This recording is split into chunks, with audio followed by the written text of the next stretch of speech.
All right, good morning, afternoon. Wow, it's been a long day. Good afternoon. Thank you so much for joining us for our final session time of the day and our farmer panel on direct marketing. We have three incredible direct marketing farms with lots to share, lots of different experiences from two different states and an international guest as well. So we're going to go in order. Each person's going to be doing their own introduction about their farm and their system. We're going to start with Jeremiah Vernon, go on Vernon Family Farm. We're then going to go on to Ben Notterman of Snug Valley Farm. Vernon Family Farm is in New Hampshire. Snug Valley Farm is in Vermont. And we have Kim Maloney from Ferme Briley up in Thurso, Quebec, Canada. So I'm going to let Jeremiah take it away. All right, hello, I'm Jeremiah, and in the picture here, you can see my wife, Nicole. She should be sitting here, I think, more than I. She does all the marketing for the farm, but she only started working the farm full-time 2 years ago, where I've been working on the farm full-time for 11 years now. So now we're both full-time on the farm, and she manages the store. So before her, I was managing the production side and the marketing side. So a little bit about our farm. We started in 2014. I had farmed for about 10 years prior on a variety of farms around New England. And then we bought our farm in Newfields, New Hampshire in 2014. It was just basically a hay fields and some buildings. And that was it. It was not actively farmed. Because we're talking about direct retail, when we bought our farm, this was very intentional. We were searching for a farm near a busy area on a 35-mile-an-hour state road.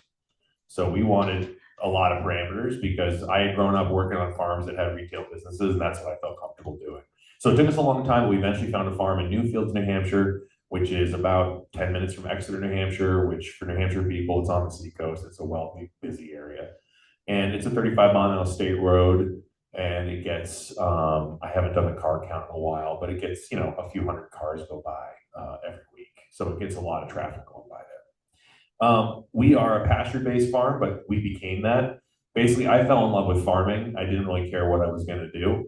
So I started managing some other people's farms. I started working at farmers markets, and at the time, no one was doing USDA inspected poultry at any of the farmers markets around us. So I went deep on USDA inspected poultry, and this might be obvious, but New Hampshire is a very small area, so you're crossing state lines a lot. You can't cross state lines without your product being USDA inspected, and no one was doing that. So there was no product coming in and out of the state that was USDA inspected. And Portsmouth and Manchester, the two biggest farmers markets in the state, also require USDA inspection. So et cetera, we found a market opportunity, and we went down on that. And we started with 1,200 chickens our first year, and now we do over 10,000 broilers, and we've expanded to do a whole bunch of other pastured livestock. So I describe our livestock by how many we process a year. So we process about 80 sheep, 80 pigs, 10,000 chickens, 300 turkeys, and 50 cows a year. And all of that is sold retail through our farm store. We did wholesale before COVID. COVID wiped out our wholesale program, and we went straight retail with everything. We are now doing a little bit of wholesale, and I'll get into that if people have questions, but we're doing it very differently than we did before. So all that retail is sold through our farm store. We have about 40 other local farmers represented in the store, so it's a one-stop shop. You can get everything from olive oil to fresh baked goods to dairy products. And we're open daily. We used to be open every day. We're now open Wednesday through Sunday, 9 to 6 year round. And we've been open like that or more than that since we started the farm in 2014. And I have a whole bunch of principles that have guided those decisions that I'll share in a little bit. But that's just a basic intro. So, one other thing is we are a family farm. I have 3 young kids. So like this farm has to make enough money for my whole family. My wife works there, I work there. We have to take care of our kids, et cetera. So we've come a long way to get to the point where our entire income comes from the farm. So. All right, I'm Ben, Snug Valley Farm, Hardwick, Vermont. We're a grass-fed beef, grass-fed, grass-finished beef operation. We harvest and finish somewhere 400 or so head of cattle, 400 to 500 pigs a year. We're a non-GMO program. we've shifted away from pasture-based, like 100% pasture-based just for management. So now everything is in a deep bedded pack barn. And I will tell you, our website needs to be updated on that. So then we also have an accidental flock of sheep, which, anyway, sure, I shouldn't have sheep. So our main sales channels are direct to consumer, wholesale, direct to wholesale, like wholesaling cuts to stores, and then wholesale of carcasses to other meat labels that don't have enough capacity to supply their needs. Like maybe they're short land base, or maybe they're short labor, whatever it is. And so that's a niche we fill. On the farm is myself. I've got 2 part-time employees, somebody who does order fulfillment, delivery, once a week delivery driver, and then a part-time retired older gentleman who drives my cattle truck, and then a bookkeeper. So 4 part-timers. It's a lot to manage. In 2019, I went through RFP, the Ranching for Profit School. We were shifting our focus to wholesale, like purely wholesale, because we were sick and tired of doing the farmers market game and chasing that every weekend. We were doing 5 markets a weekend, and it wasn't sustainable. COVID hit, and then we repivoted our pivot to home deliveries. We put together an online store with Grace Cart and launched it in 2 weeks.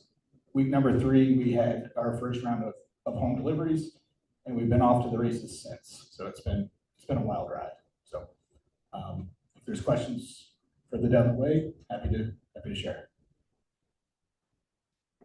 Hello, I am Kim from Briley Farms. We're located in Thurso, Quebec, Canada. I'm the 5th generation at the farm, and Brian and Lise, they're both here as well, 4th generation. So we're primarily grass-fed beef and grass-fed lamb producers. We sell mostly everything direct to the consumer from our farm store. 10%, around 10% of our sales are wholesale. We have a commercial customer that comes and picks up once a month, but 90% of our sales are from our farm store. We really try to get as many consumers to our farm store on the weekends. We're only open on Fridays and Saturdays, so we really try to maximize those 2 days of the week. And marketing does take a lot of time, and we find the most time that we can invest in is getting people to come to our farm store, so we don't have to invest in deliveries, and it just adds another job at the moment. Who knows, we might do it eventually, I don't know. So for our beef, we sell probably around like 2/3 of our beef sales are sold by quarters, halves, and full beef in the fall time when the beef are seasonally ready. The lamb, we sell halves and full lamb in the summertime. We keep our lamb until they're 14 months old, so they are a little bit, quite a bit heavier than the conventional, but still a really niche product and really sought after product. We do also sell pork. We don't raise pork. We tried to in the past, but nobody likes working with pigs on our farm. We prefer more ruminant animals. So we have a farm that raises pigs for us, and we have a good relationship with that, and we mostly sell halves and full pigs. And we also do some by the cut at our farm store. And we do also sell another farm's chickens and eggs. We're located at the corner of 2 pretty busy highways, so that's why we focus a lot of time and energy into getting people to come to our farm store. And right now, we're diversifying our farm. We opened a sandwich shop on our farm that this will be the third season, I believe. And we're also looking at cabin rentals and kind of diversifying revenue streams. Yeah, we use social media for marketing, mainly Facebook and Instagram. We have our online store that people can reserve their quarters, halves, and full beef. We also do make prepared boxes that people can come order and pick up right at the farm. We started that in COVID, so it was really easy that people can just buy a box of beef and put it in the trunk and ready to go. And yeah. just want to say one thing that we've learned on our farm is that we've added like these boxes and halves and holes, and what we have found is actually increases the amount of retail we have. And what I mean by that is we're not poaching our walk-in store customers. We're actually bringing in brand new customers into a retail price. So like we were nervous. We have a CSA, we have a meat box, we have all this other stuff. That if we started offering wholes and halves at a lower price, are we just going to cut all of those existing markets? And that's not the case. It's a different customer altogether. So what we have found is that every single time we come up with a new retail option, we're just picking up more retail customers. We're not poaching from our existing customers, which I think is important. Just to follow up, we also, I blanked over a few details. Of course. So we have an on-farm store. I don't know how I missed that. Anyway, we don't have 40 products or 40 partner farms, but we did at the onset of COVID, all of our friends, our small dairy farm friends who bottle milk and make cheese, maple producers, all of our wholesale accounts just like evaporated, right? So we put together, we carry partner farm items on our website for home delivery, maple, cheese. There was a bakery.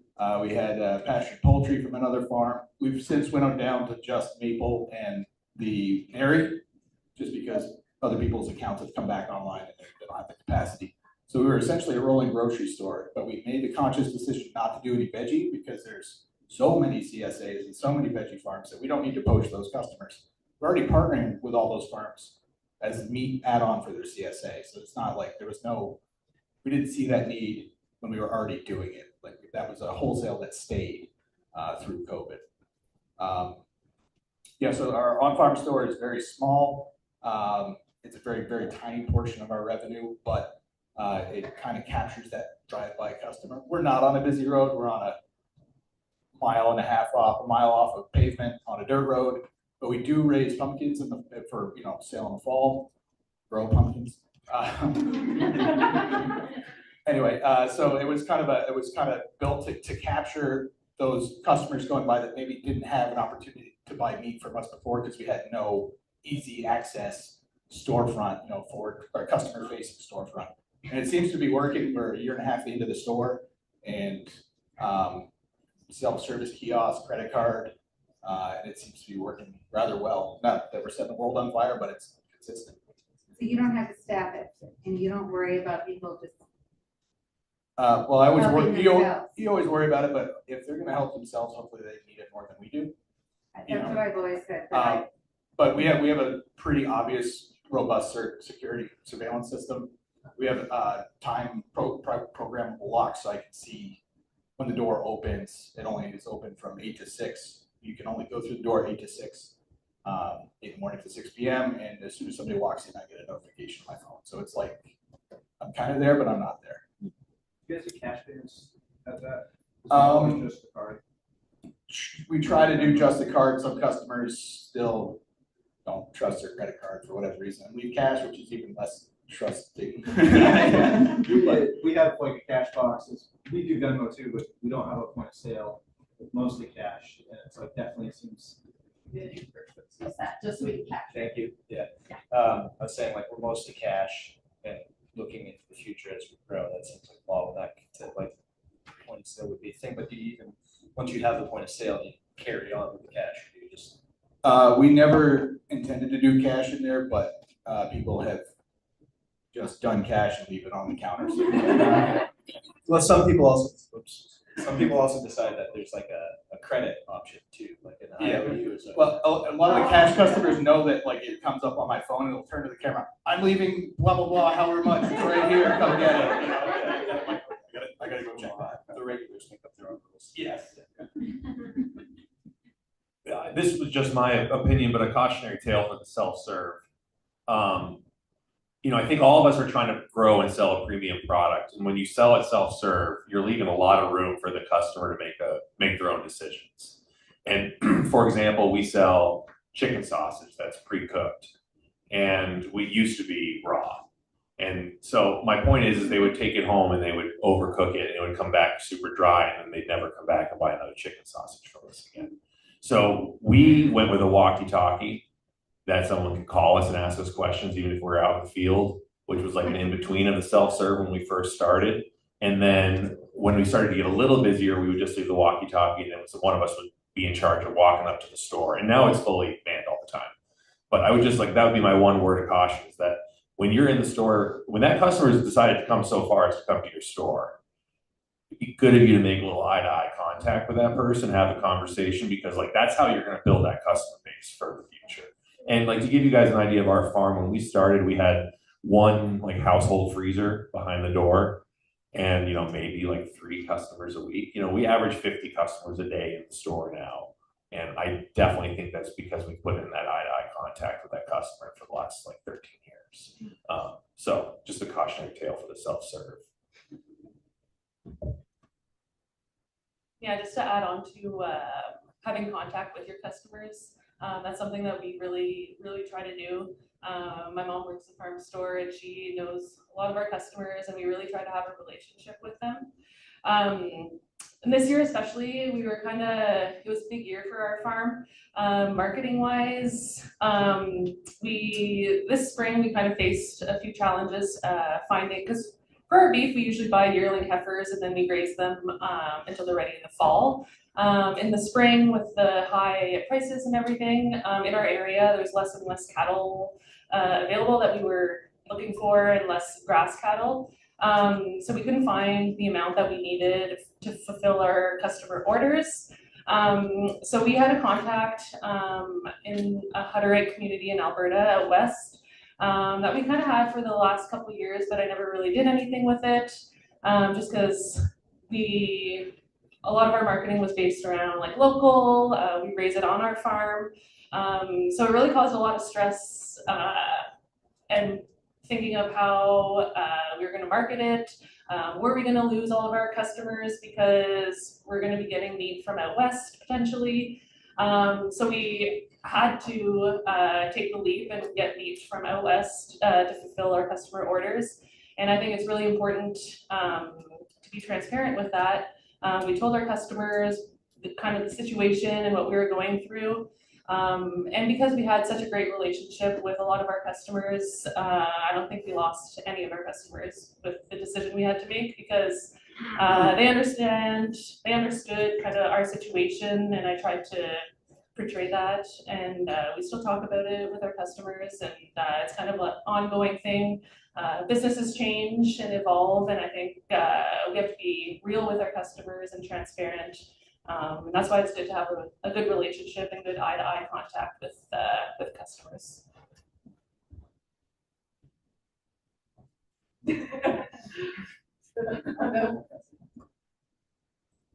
This question's for Ben. Do you have an estimate of your breakdown for wholesale versus direct sales? Yeah, during COVID, we were probably 80% being direct to consumer, 20% wholesale, because all of our wholesale, like kitchens, cafeterias, schools, everything just shut, Now we're back to kind of in my mind, a more sustainable balance, where we're probably 65% wholesale, 35% direct to consumer. During the height of COVID, we were making 40 to 50 home deliveries a week on 2 different routes. Now we do it in one day on one route.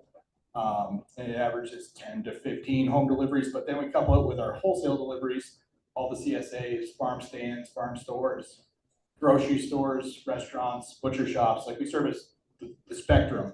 So we can still afford to have that truck on the road, have the driver in the truck, making those stops. It's just the balance has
kind of organically built a customer profile for each person, and then their email, it just started showing up in their email inbox.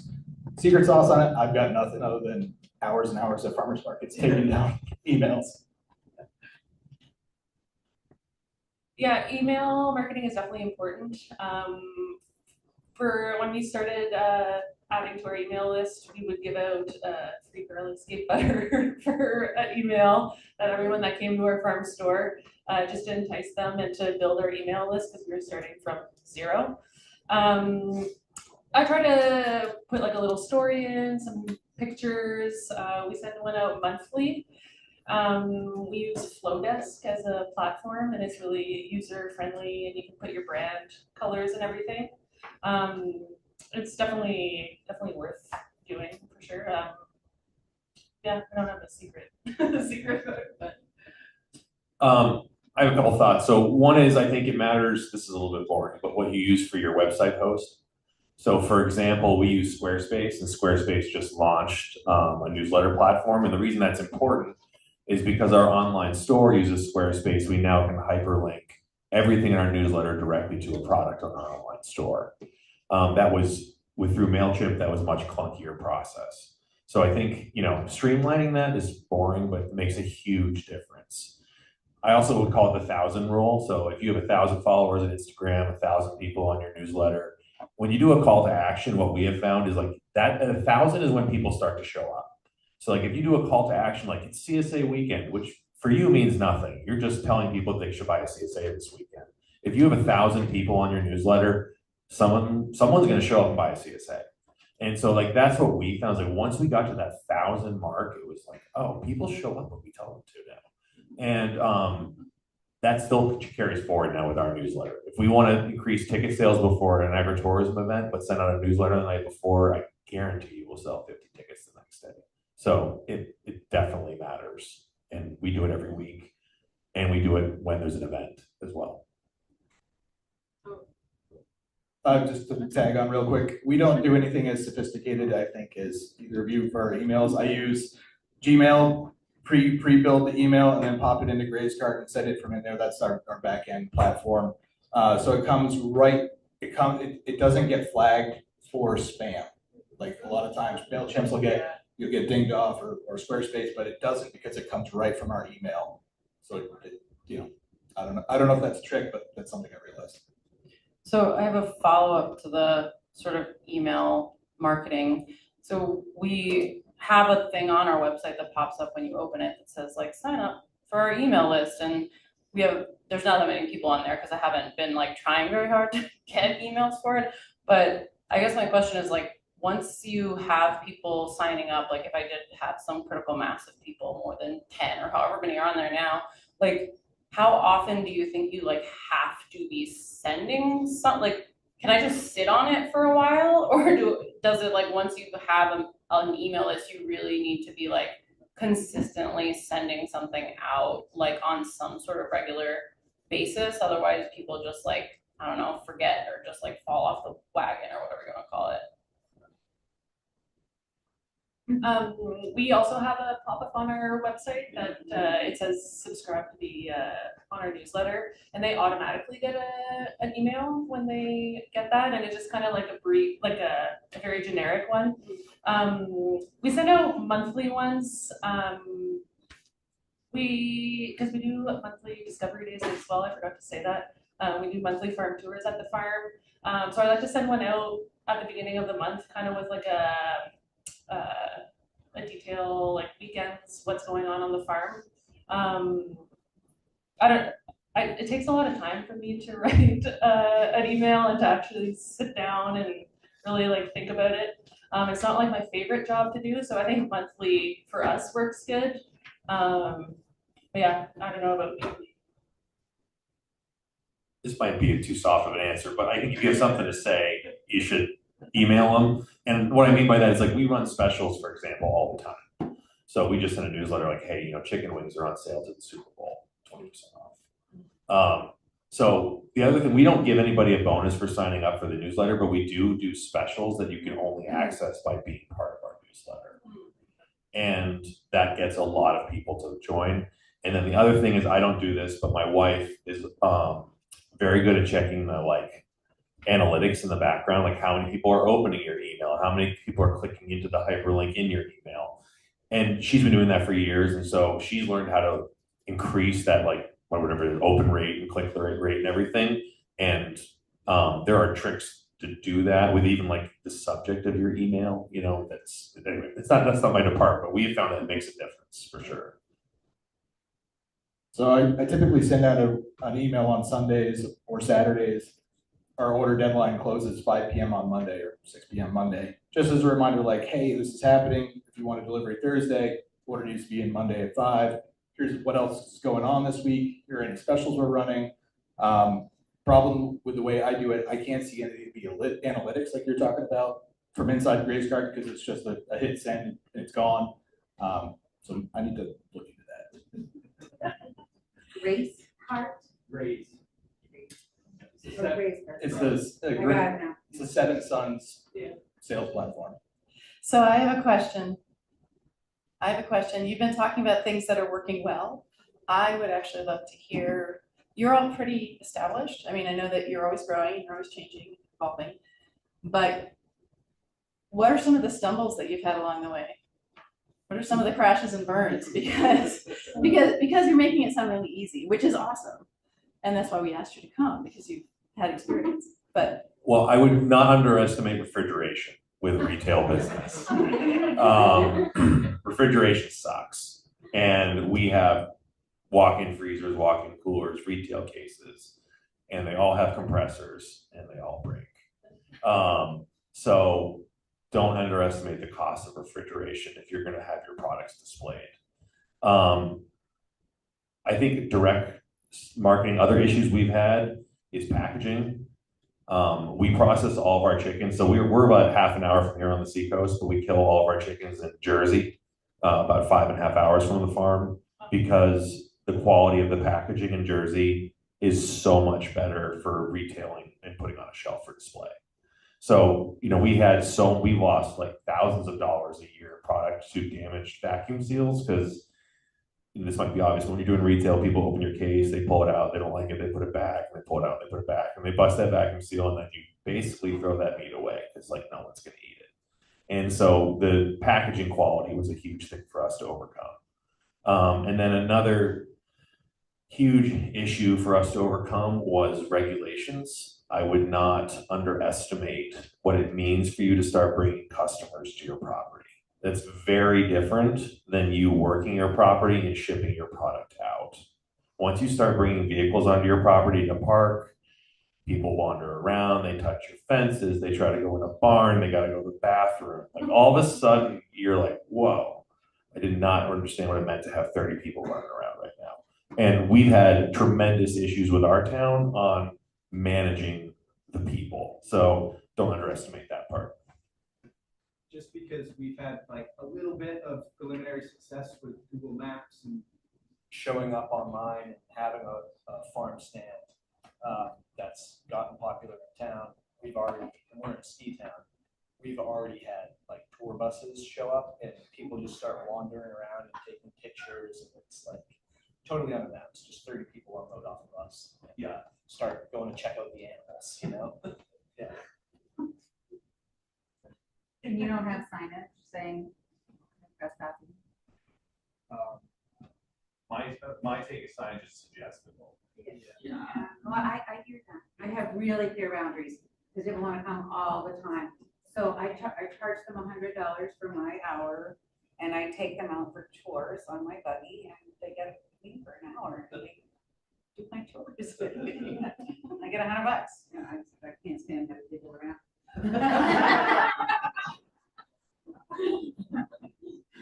I would say for me, definitely when I first started is the underestimated time that it takes to do the marketing and to do a good job at it. And also inventory management, because we do sell like quarters, halves, and full beef, and that's pretty easy. Like they get a quarter and they take it home, but we do also sell by the cut in our farm store.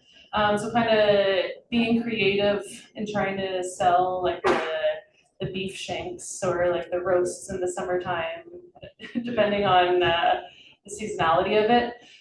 So that's why we made pre-made boxes that we can that we sell that kind of has like a mix and try to make it cool at certain times of the year for people to buy. But yeah, inventory management as well is when you sell direct to the consumer is something to think about as well.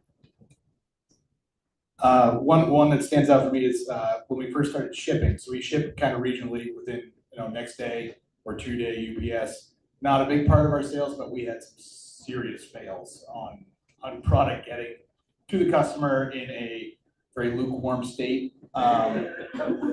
So not the state. No, it's not. There was pretty rank boxes that ended up like I've now since learned like ship no later than Tuesday, even on a next day, because things happen. Like we can ship a little further in the wintertime because the trucks are cold. It's not 9 billion degrees in the back of the UPS truck. Played a lot with packaging, what's needed in there. I'm still tweaking it. I haven't figured out the perfect combo. We're not big enough to have dry ice or have like a chest of dry ice available. So we're using, these are ice packs. There's been a lot of disasters there. The home delivery, every mechanical issue known to mankind on that truck.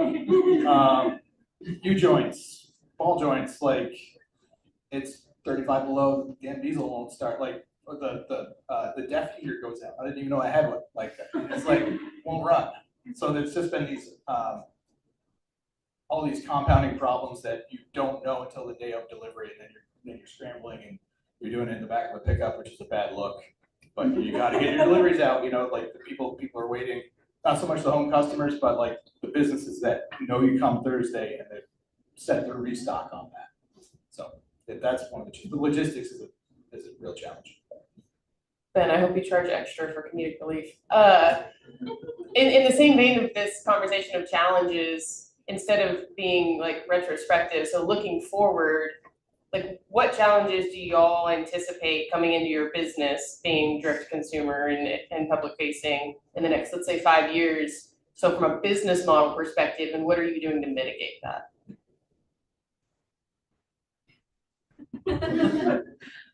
I'm worried about running out of product.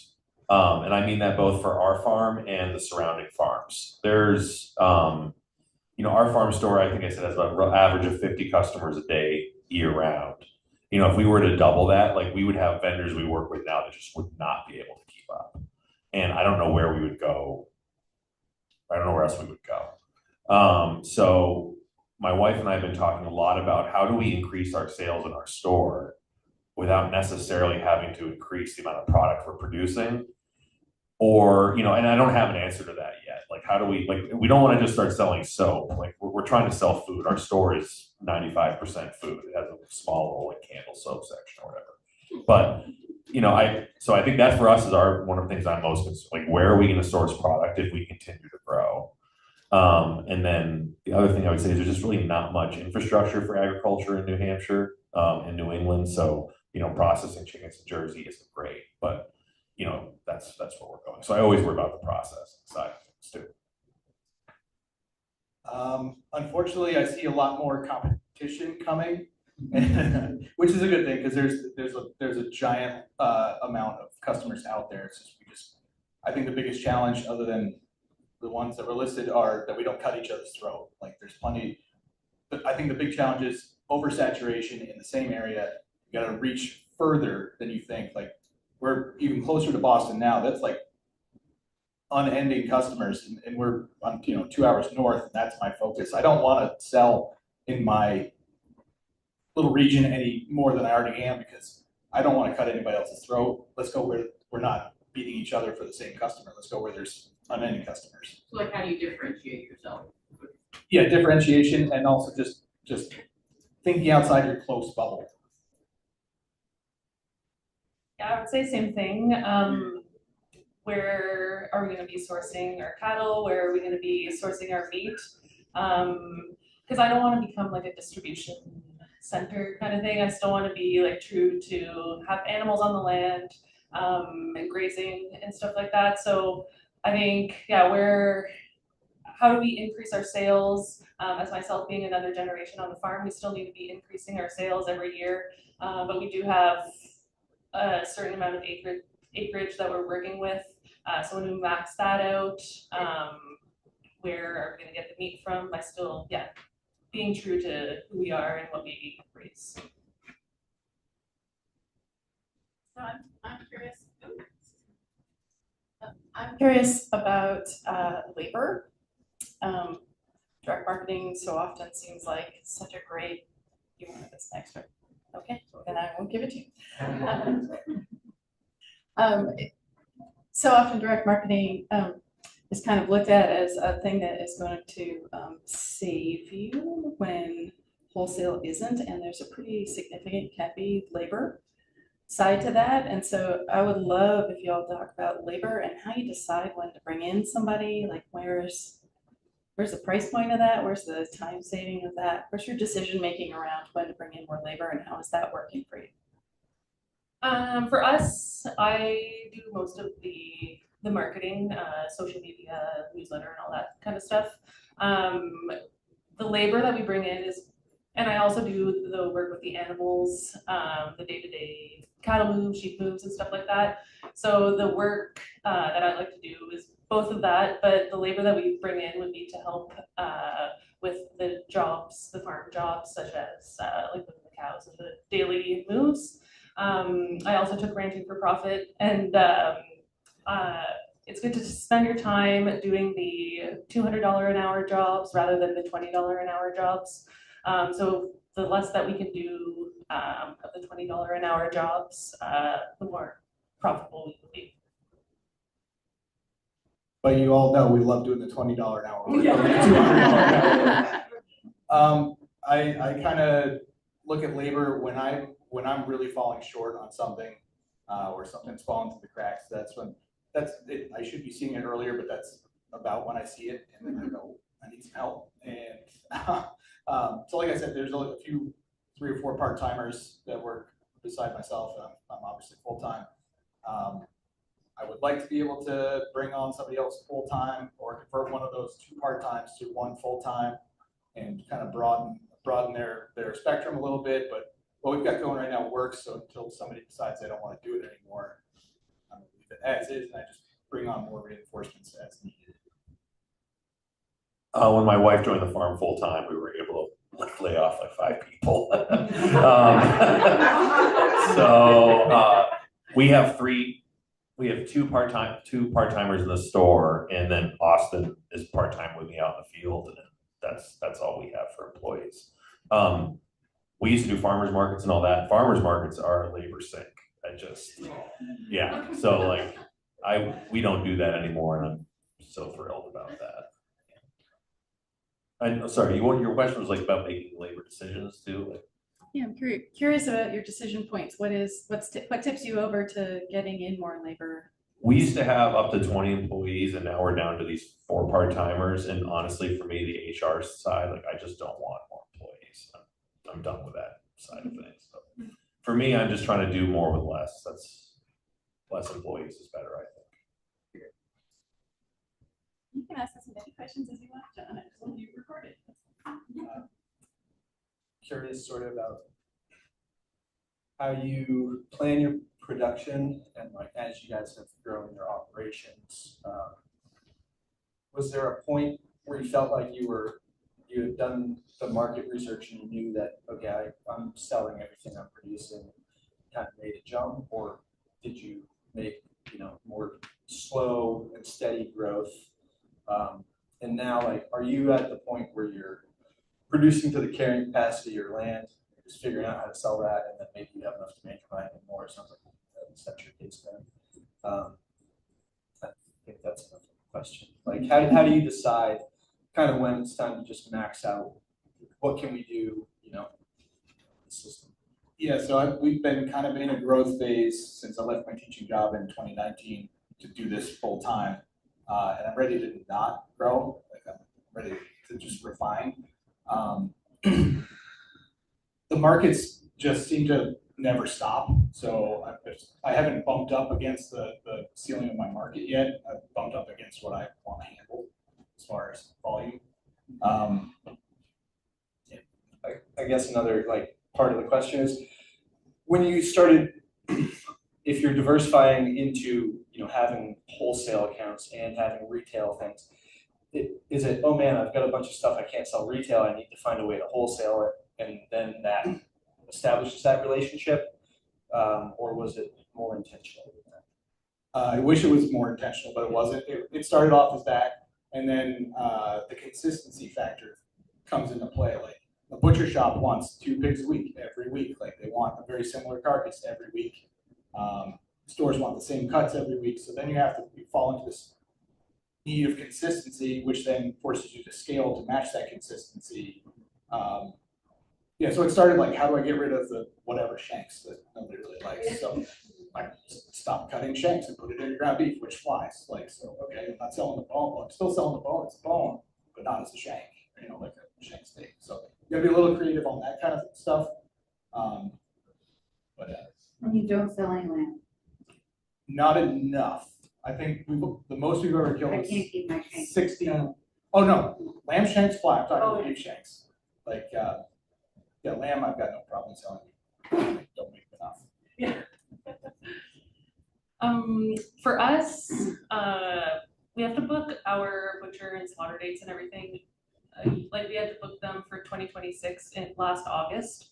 So, which is really hard. You're in the middle of the crazy season, the grass season, and we have to sit down and think what we're gonna do next year. Because you're buying in stockers, right? Yeah. So we're like, okay, like how much are we gonna do next year? Like how much are we gonna grow? Like we're also growing our business every year.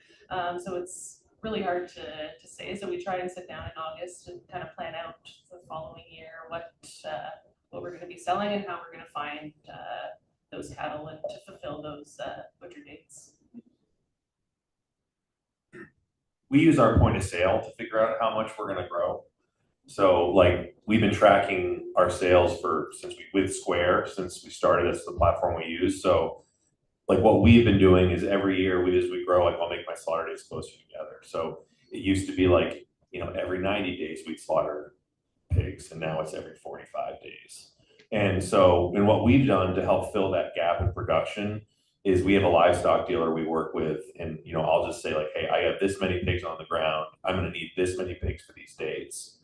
Tell me which farms you have that can supply them, and I'll go out and buy them from those farms.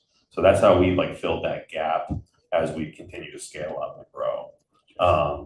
And as far as your wholesale thing was, like, at least for us, we used to like package for wholesale. We stopped doing all of that. So now we retail package everything. And if a wholesale customer wants to buy retail packaged, like for example, instead of a box of 10 broilers in a bulk bag, each individual, they can do that. They can buy that from us.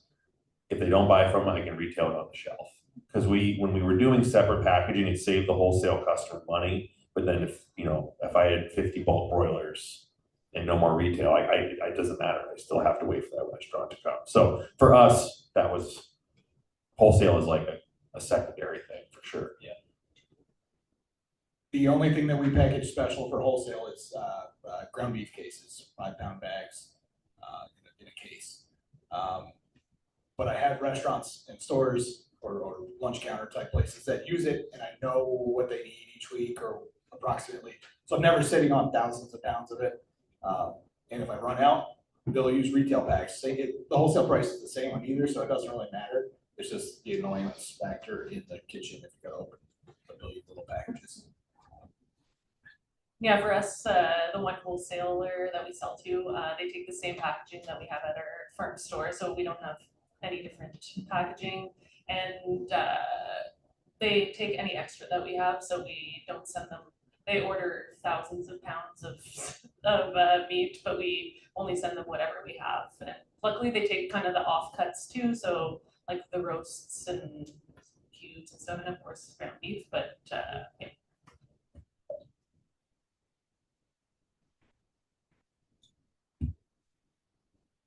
Yeah, I was wondering if any of you guys started with a CSA model approach and then have since switched to sort of like the different options that you have now, like, or was this kind of like what you started with and have continued with? Like, did you ever have a CSA where it was a pre-reservation for X number of pounds of meat or X number of animals for the year, and did that work well for you at all? Spoiler alert, I'm asking because that's what I'm trying to do. We've never used the CSA model. We do have like pre-curated beef boxes if we want to, like, they got some silly names. But nothing like on the CSA model. It's just been a la carte. We've used a CSA for forever. Ours is a little unique. We just do, I guess you call it a debit style CSA. So what's cool about our CSA is you can use it in our farm store for all the products in the store. So we do like a match. So if you invest $700 up front, I'm gonna get these percentages wrong, but if you invest $700, we'll match you like 9%. So you get a gift card worth whatever that math is. And then you can spend that gift card down at the farm store and any of the products in the store. It doesn't have to be grown by us.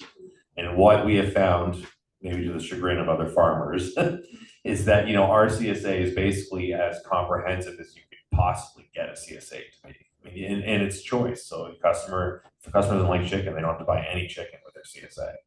We also do meat boxes and all those prescribed things. One thing I will say about CSAs that I think is very interesting, at least in our farm, so we do this match program, like 9% or whatever. If you do, let's say someone comes in with their credit card and they want to buy a CSA, and they buy a $700 CSA with their credit card, you pay the credit card company 3%, and then you give them 7%.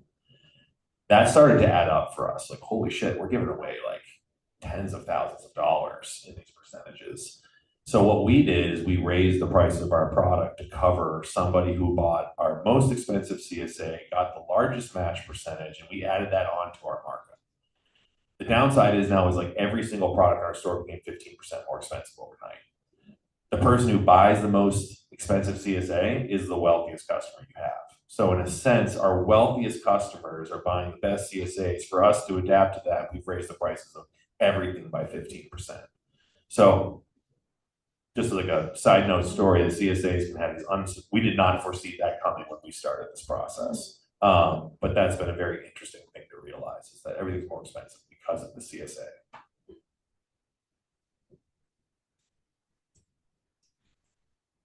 For us, we don't use the CSA model. We do have like then the pre-made boxes. We have like a barbecue box, smoker's box, a family box, kind of to stock up a freezer above the fridge. And then we do have the deposits for quarters, halves, and full beef that people can pay throughout.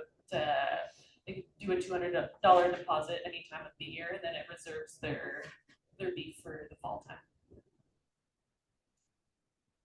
So we're talking a lot about like different like models of purchasing, you know, sections of like these boxes, smoker bundle, weekly bundle, CSA, all these things, right? And it seems like when I'm hearing you guys say that, like that could add a lot of time and distraction to you as like a farmer. Have there been any of those that have been not worth your while, or has it always been like it's always added value to your business in terms of adding different ways to buy your product? I'd say for us, the boxes are a really big hit at our farm store, because when you like the barbecue box, for example, it has like 4 steaks, hot dogs, sausages, and burgers. And if people are looking at a couple steaks or buying 4 steaks, usually we suggest, look at the barbecue box. It's $125 versus like $80 for the steak. So people are more enticed to possibly buy the bundle rather than just the individual pieces. So that's why we kind of have boxes that are tailored to like a lot of different cooking styles, so that it kind of tailors to everybody. We use them as like an introductory drug, like so they can get a broad taste, and then they go and order a la carte. Like, I really like the ribeye, everybody likes ribeye, but then I like this sausage and that, and it just kind of opens that floodgate up. So I think we designed our CSA so that we wouldn't have to pack boxes. Like, that was part of the reason we did the store. Like, you just shop in your cart and use your gift card. Because the last thing we wanted to do was pack more boxes than we're already packing. The other thing is, I'll say is, we, like on our online store, we offer like bulk pack of boneless breasts and stuff like that. We don't market any of that in our farm. We only market it on the online store. it changes. It's whatever we have too much of in the freezer. So there's always too much, not too much. There's always a lot of chicken. So we have chicken basically all the time available. But then, like, you know, when we process 4 beef cows, we'll put ground beef up there for a while. I should say we now pre-sell everything for that. So right now, this is new for us. Like, we're selling ground beef that we haven't processed yet. And for cash flow, that is huge. So that has been unforeseen. Like, as we start selling out of product, instead of just not selling anything, we just start selling product we haven't processed yet. And you got to make sure you follow through, obviously. But as long as you do, it's pretty nice to have that cash before you have to pay that slaughter bill. So, and then for the meat boxes, like we do meat boxes too. We started very small, only like 20 shares, monthly shares, and we've slowly grown that. But we don't push that hard. That's sort of, I think we have like 35 customers that get a meat box. It's nothing huge. So I think how I want to ask this. So if you guys how do you deal with like awful or like less desirable cuts? Like, do you ever get a surplus of them, and like have you figured out a way to sell those or get rid of those somehow? Specifically in our case, we had a lot of pork back fat that I just couldn't offload. We have a really robust pet food business now. We sell like all of our chicken necks. We just get them grind up into 2-pound packs and just sell ground necks all day for dog food. So a lot of dog food.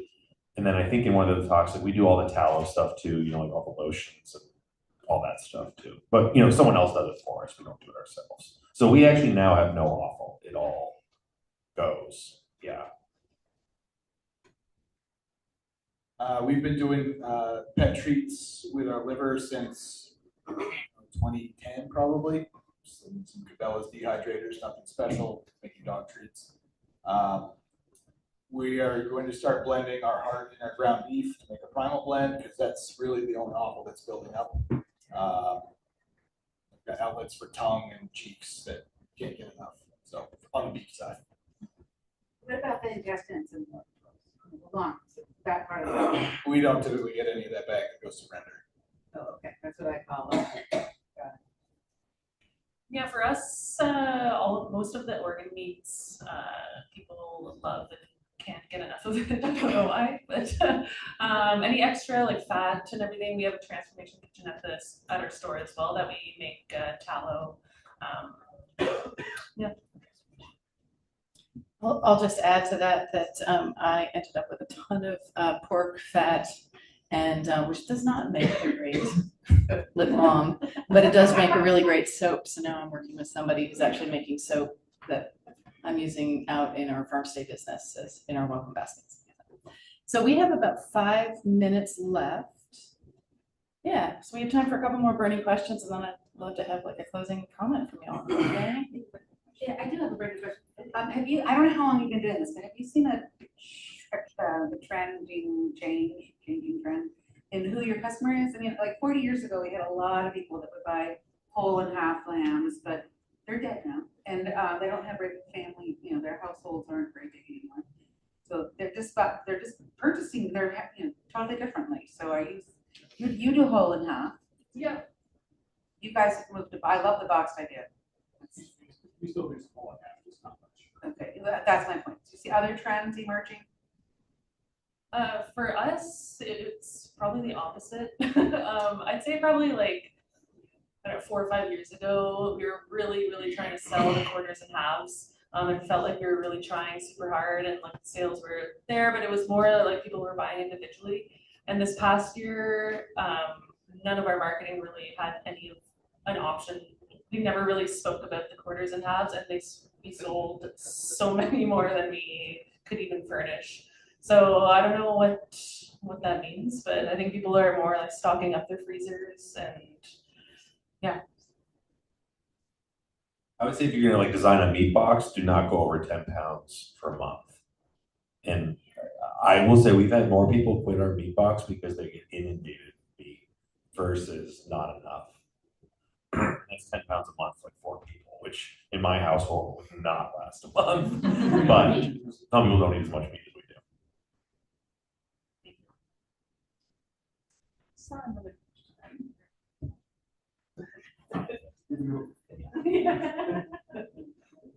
I'm just curious if you could like redo your infrastructure wins of your farm store. Yeah, if you have anything to speak on that. I would keep your farm store really small. I think it's like ours is 600 square feet, and it's packed. And if it was twice as big, it would look empty. And there's a farm store, I'll let them stay anonymous, that got put up near us that is huge, and it's like going into an empty warehouse.